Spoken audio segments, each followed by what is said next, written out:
Hey guys, this is Brown from Xfig, and we have another deck profile for you guys from my friend Tim. This is his Metagross deck for post-rotation. So here you guys go.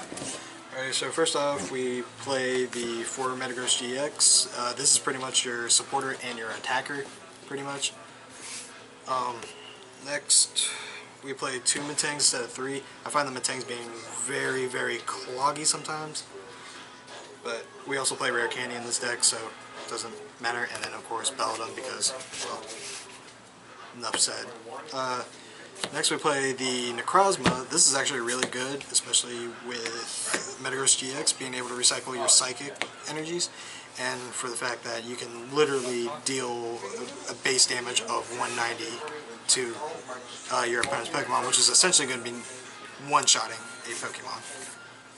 And then next we play 3 Tapu Lele since we lose VS Seeker, so we need to be able to draw into our support, be able to grab our supporter cards when needed. And then next we play Espeon EX for the fact that a lot of the decks out right now are a lot of Rare Candy decks, so this comboing off with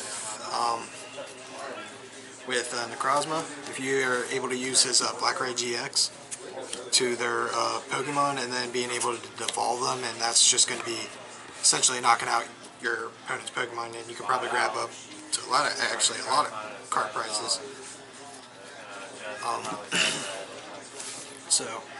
And then the last Pokemon we play is the Vulpix, just to help search out our Pokemon. Alright, for our supporter lineup, we play 4 ends, standard. Believe maximizing on end is going to be really good for rotation. Next, we play 2 Sycamores because since we lose VS Seeker, don't want to keep playing this card and waste all of our resources. Also, been trying out Lily for the extra 2 cards to draw if you are going first, or 3 depending on how many you put down. Next we play 3 Guzmas. Like I said, we lose VS Seeker, so being able to get into Guzma and also in replacement of Lysander is going to be very, very good.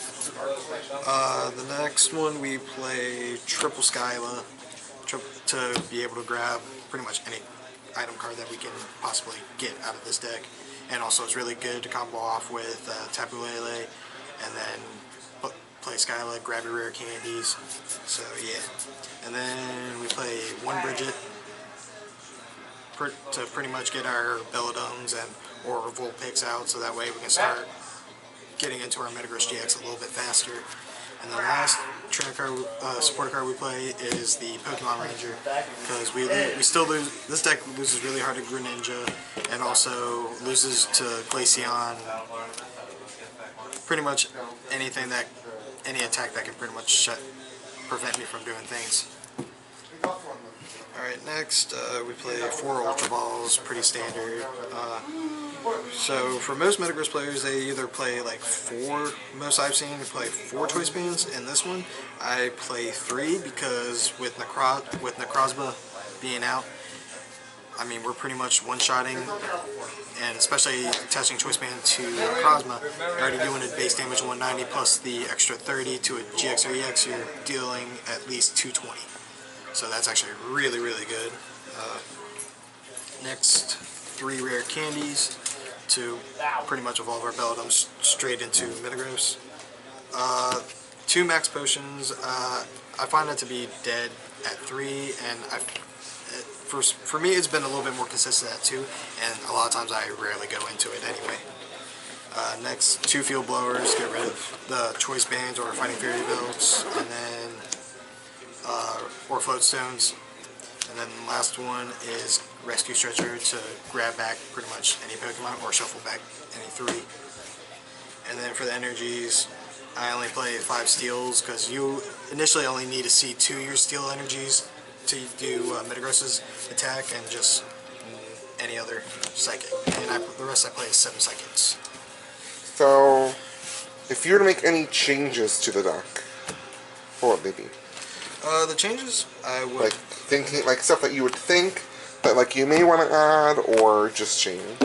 I think the baby Ninetales would be a really good addition to it, due to the fact that, you know, I can just sit there and stall and allow me to give me enough time to at least set up for the next turn, or, you know, any other turns, because a lot of the decks nowadays are pretty much GX or EX based anyway. So just being able to sit there and just sit on it for a bit, and along with being able to do attacks, if I remember along that baby Ninetales attack correctly. I think it's colorless, I believe.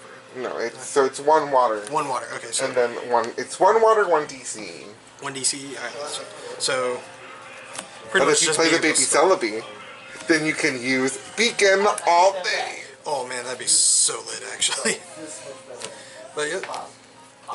Also, He doesn't just win. Although I'll say this: I would say I would initially like to play a third Necrozma, but in order to do that, I would have to take out the Espeon, and I actually enjoy having Espeon in here because a lot of decks nowadays, especially the Garnivores, are rare candy decks. Right. So being able to just, you know, with the best combo I could think of was like the Black Ray, all their Garnivore GX. Black Ray, and then you just next turn Miraculous Shine. Like if they had 4 Garnivore GXs out, Black Ray, Miraculous Shine, that's instant 4 prize cards right there. Right. And that to me seems real nasty. That's what I do in my Marshall deck. It's so mean. Oh man, I love it. And then I would like to fit in a third Metang somehow, but at the same time, having that third Metang kind of gets cloggy, so to probably, I would like to initially add in maybe a 4th rare candy if possible. But here's my question. So with you have the 2 Lily, why can't you just like for sometimes like just play like 1 Lily and then like put in the third Metang? Because like when you're going against baby Ninetales, for example. Yes. Like you are at such a big disadvantage. Mm-hmm. Like if you don't like, you need the other Metang. Yeah. Like you have to have it for that matchup. Exactly, and a lot of times the reason why I'm playing like a lot of draw power is because like as already cloggy as it is, there are times where you get really weird hands you can't even, you know, it's kind of hard to play. Right. So having that, being able to maximize on your draw power will kind of ensure you a better chance of you to get into the stuff that you may need. But Lily is just being a test right now, so I'm pretty much testing out like different draw support. Gotcha. Because like I said, playing 4 Sycamore I think is going to be too much post rotation. Yeah. For sure, probably. Except you have to go to a slower format without having VS Seekers in the format. Exactly. Okay, well thanks Tim. Thanks guys for watching. Comment, share, like, subscribe, all that jazz. And may your lives be as max as my decks. Have a great day.